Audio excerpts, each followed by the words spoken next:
සුනිනංගි ඔයාට මොකද වුනේ? ඔයාව මම කවදාවත් මෙහෙම දැකලා නැහැ. ඔයා හරි සතුටෙන් hina වෙලා ඉන්න කෙනෙක්නේ. ඇයි මේ? මොකද වුනේ කියන්න? මට ඔක්කොම නැති වුණා.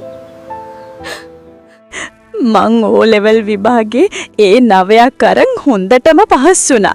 ඒ වෙලාවේ මගේ අම්මයි තාත්තයි ගොඩාක් මං ගැන සතුටු වුණා. දෙන්නගෙම බලාපොරොත්තු වුණේ මං ඉදිරියටත් හොඳට ඉගෙනගෙන හොඳ තැනකට යයි කියලා. නමුත් එහෙම වුණේ නෑ. ටික කාලෙකට පස්සේ ඒ ලෙවල් පටන් ගත්තා.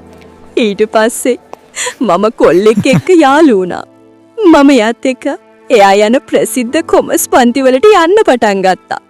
ඒ හැම වෙලාවකම අපි වාඩි වුණේ පිටිපස්සේ පේලියේ.